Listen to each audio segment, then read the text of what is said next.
오늘 하나님께서 가정예배를 위해 주시는 말씀은 요한복음 13장 12절부터 15절까지의 말씀입니다.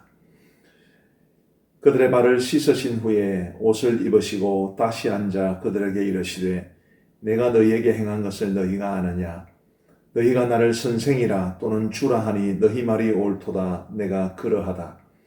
내가 주와 또는 선생이 되어 너희 발을 씻었으니 너희도 서로 발을 씻어주는 것이 옳으니라. 내가 너희에게 행한 것 같이 너희도 행하게 하리 하여 본을 보였노라. 아멘. 오늘 이 말씀은 우리 예수님께서 제자들의 발을 씻어주시고 난 이후에 주신 말씀입니다. 우리 예수님께서 분명하게 이 말씀을 통해서 우리에게 주시는 교훈은 내가 너희에게 행한 것 같이 너희도 행하게 하리 하여 내가 본을 보였다라는 이 말씀이 말해주듯이 우리도 예수님처럼 섬기는 사람이 되어야 한다는 것을 뜻합니다.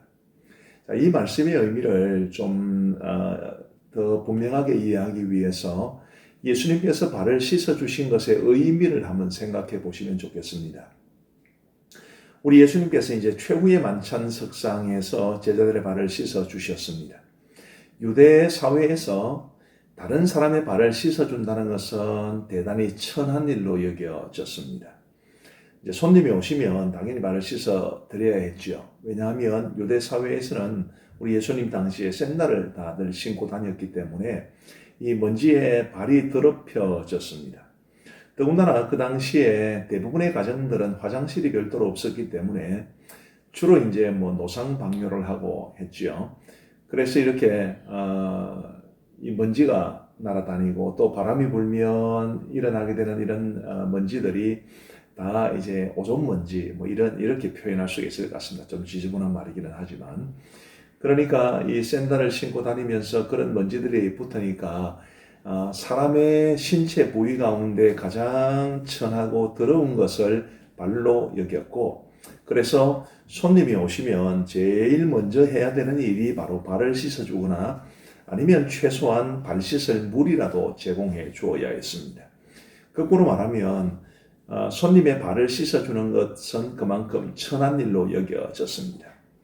만일 어떤 유대인 가정에 종들이 있는데 그 종들 가운데 유대인 출신 종이 있고 이방인 출신 종이 있으면 절대로 유대인 출신 종에게 이 일을 시켜서는 안 되는 것이 불문율이었습니다.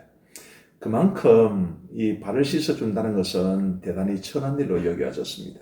물론 아주 귀한 손님이 오신다면 예를 들면 왕이라든지 아니면 랍비라든지 존경받는 유지라든지 부모님이라든지 이런 아주 존경할 만한 분들이 오시면 주인이 직접 이제 발을 씻어 드렸습니다만은 그것은 상대방을 전적으로 높이는 행위였습니다. 일반적으로는 굉장히 천한 일로 여겨졌는데 우리 예수님께서 직접 제자들의 발을 씻어 주신 거란 말이에요.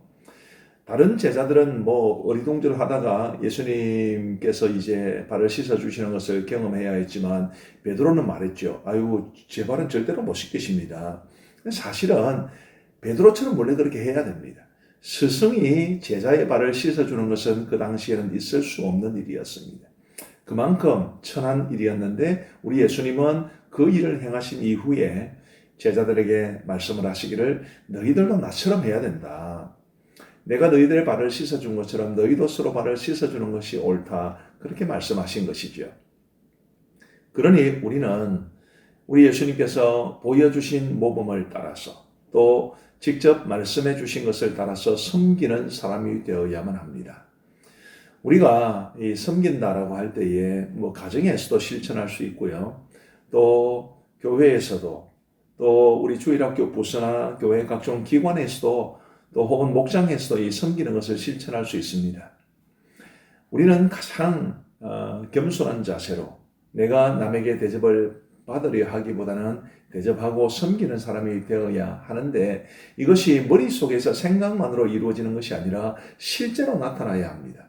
우리가 섬기는 것은 굉장히 다양한 모습으로 나타날 수 있는데 예를 들면 우리가 기도로 섬길 수도 있겠지요. 말로도 섬길 수가 있습니다. 고맙다는 인사 잘하거나 혹은 어려움에 처한 사람들이 있을 때 힘내라고 격려하거나 이런 거 다 섬기는 거예요.